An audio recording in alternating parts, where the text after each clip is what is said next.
आज हम लोग एक नया चैप्टर स्टार्ट करने जा रहे हैं। चैप्टर का नाम है द्विघात समीकरण या क्वाड्रेटिक इक्वेशन, इंग्लिश में बोलते हैं। समझ में आ गया? इसके पहले हमने जो भी समीकरण सॉल्व किया है, जो भी इक्वेशन सॉल्व किया है, वो हमारा क्या था, एक वेरिएबल में रहा है, यानी कि ax plus B is equals to 0। ये linear equation in one variable में पढ़ा है, या जो है दो वेरिएबल में पढ़ा है। कैसे पढ़ा है? a1x1 plus b1y1 plus c1 is equals to 0 के फॉर्म में रहा है, या और हाँ चलो ठीक है, एक इक्वेशन देखते हैं। इसके फॉर्म में रहा है, तो ये क्या हो गया?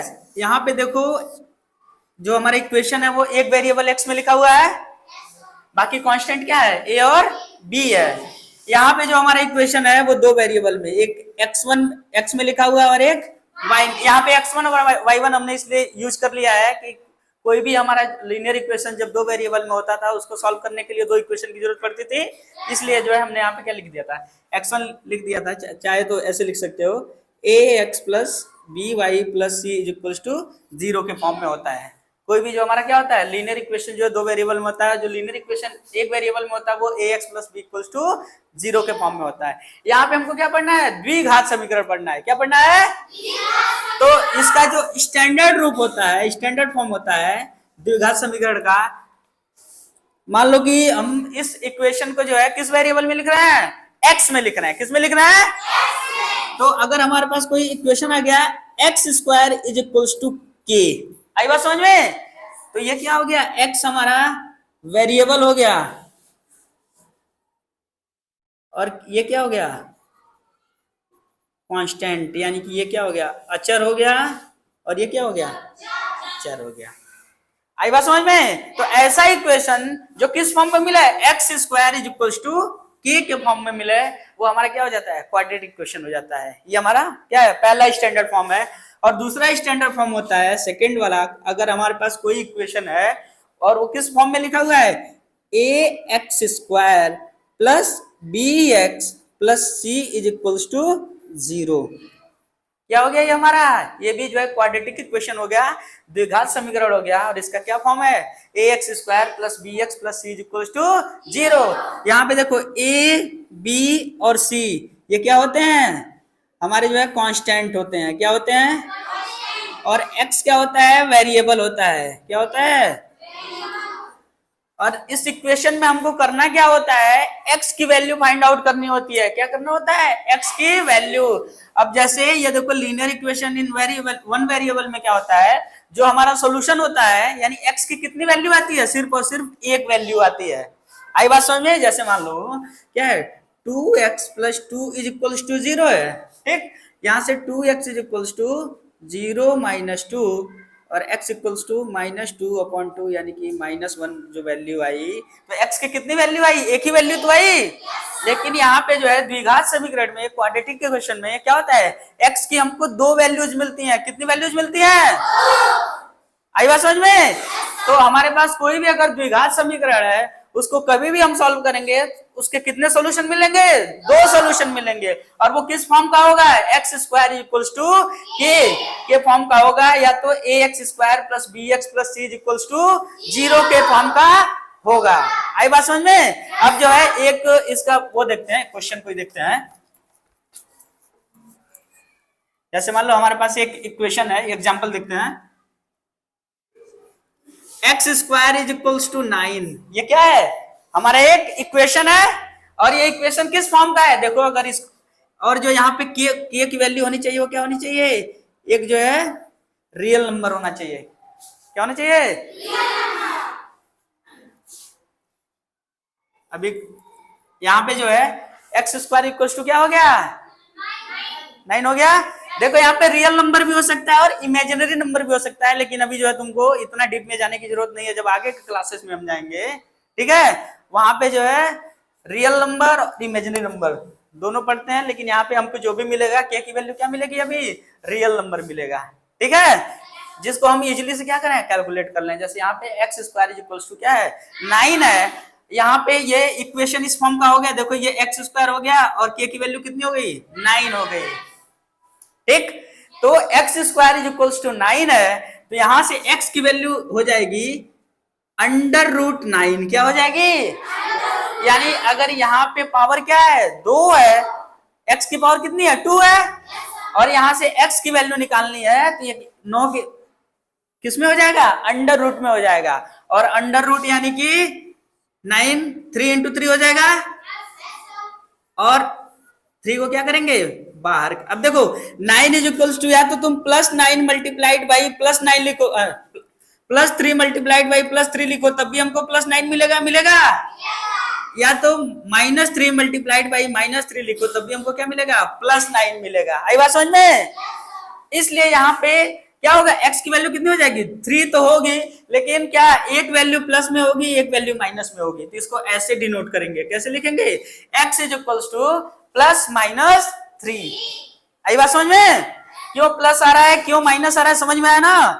यहां से देखो 9 इक्वल्स टू +3 into +3 हो सकता है, और 9 इक्वल्स टू -3 into -3 हो सकता है। ठीक है, इसलिए इसकी वैल्यू क्या आएगी प्लस और माइनस। अब देखो एक हमारे पास कोई एक इक्वेशन है, x² इक्वल्स टू 64 है। ठीक है, तो यहां से x इक्वल्स टू क्या हो जाएगा √64 हो जाएगा, नहीं हो जाएगा? और √64 इक्वल्स टू 8 into 8, यहाँ भी देखो पेयर बन गया, यानी कि ये +-8। ठीक है, हमेशा क्या लिखेंगे +- लिखेंगे। और जो है थोड़ा सा जो है इसको मॉडिफाई करते हैं, इसका रूप थोड़ा सा बदलते हैं। जैसे हमारे पास एक इक्वेशन हो गया मान लो 100,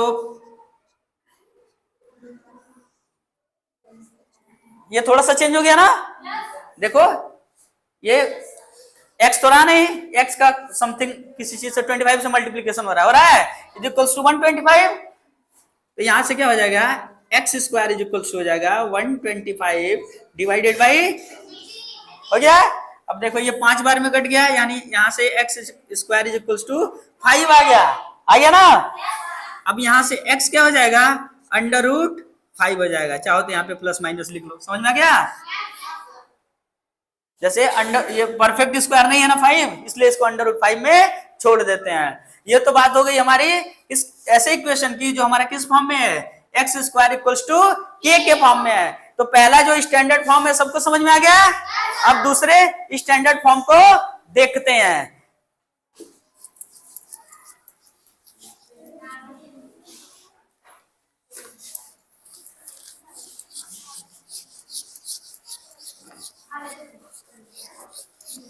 ठीक है, तो ax² plus bx plus c is equals to 0 के फॉर्म का हमारा इक्वेशन है। ठीक है, अब इसी से मिलता जुलता एक इक्वेशन लेते हैं। जैसे मान लो हमने ले लिया x² plus 9 plus 6x is equals to 0 ले लिया हमने। ठीक है, अब देखो यहां पे a की वैल्यू 1 एज्यूम कर लो, 1 into x²। ये ax² plus bx plus c equals to 0 के फॉर्म का है कि नहीं है? तो ये हमारा क्या हो जाएगा क्वाड्रेटिक इक्वेशन हो जाएगा। समझ में आ गया? अब यहाँ पे हमको क्या करना होगा, आगे हम जब पढ़ेंगे यहाँ से हमको x की वैल्यू फाइंड आउट करनी होगी, और x की कितनी वैल्यू निकलेगी 2 वैल्यू। क्यों? क्योंकि x की पावर 2 है। ठीक है, इसके आगे जब हम क्यूबिक इक्वेशन पढ़ेंगे आगे के क्लासेस में, तो जैसे ax³ plus by² plus cx plus d equals to 0, जब ये फर्दर क्लासेस में जाओगे बड़े क्लास में, तब हम क्यूबिक इक्वेशन पढ़ेंगे। वहां पे x की वैल्यू कितनी होगी 3 होगी। और ये क्वाड्रेटिक इक्वेशन में x की कितनी वैल्यूज निकलती हैं 2 वैल्यूज निकलती हैं।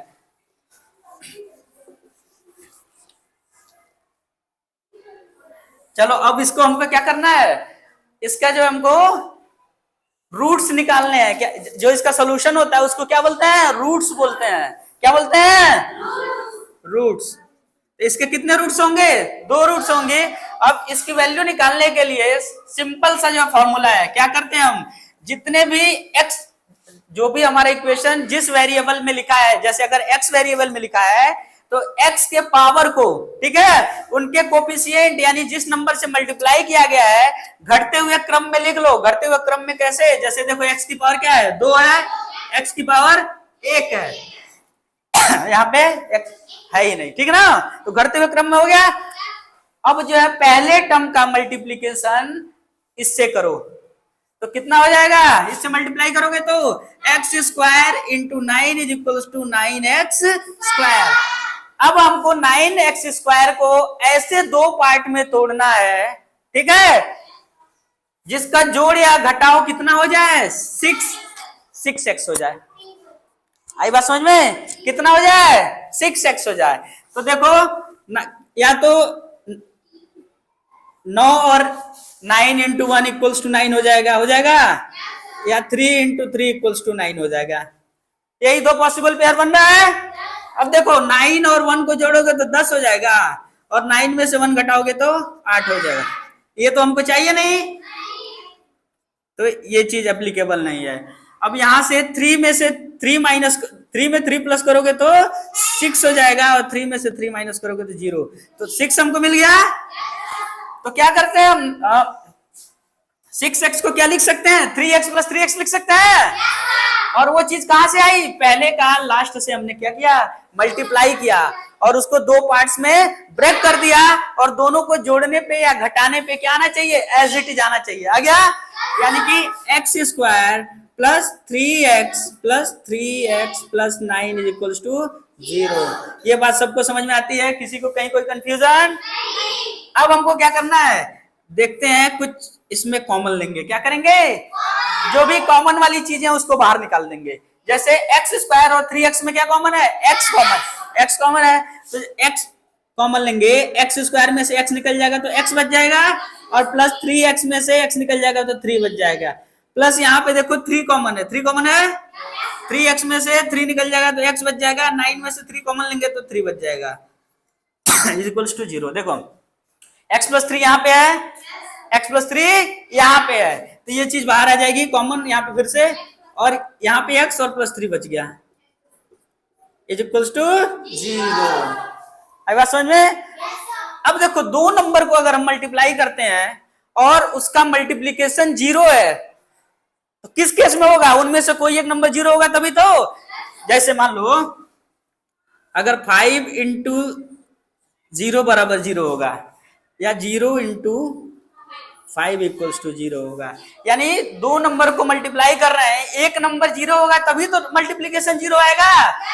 यहाँ पे दो number x plus 3 multiplied by x plus 3 है, इक्वल्स टू क्या आ रहा है? 0 आ रहा है। यानी कि इसमें से कोई एक नंबर 0 है कि नहीं है? यानी कि या तो ये x plus 3 is equals to 0 है ना, या तो ये x plus 3 is equals to क्या हो गया? 0 है। तो देखो अगर ये 0 है तो x प्लस 3 इक्वल्स टू 0 हो गया। यहां से x की वैल्यू कितनी आ गई? -3 आ गई, और यहां से x की वैल्यू कितनी आ गई? -3 आ गई। तो इसके रूट्स क्या क्या हो गए? देखो रूट्स इसके हो गए, सोल्यूशन हो गया -3 और -3, ऐसे लिखते हैं सोल्यूशन इसका, ठीक है। रूट्स ब्रैकेट में सेपरेट कर दो कॉमा के साथ। तो देखो क्वाड्रेटिक इक्वेशन था, x की पावर 2 थी, इसलिए हमारे पास कितने सोल्यूशन मिले? 2 सोल्यूशन मिले। समझ में आ गया? ओके।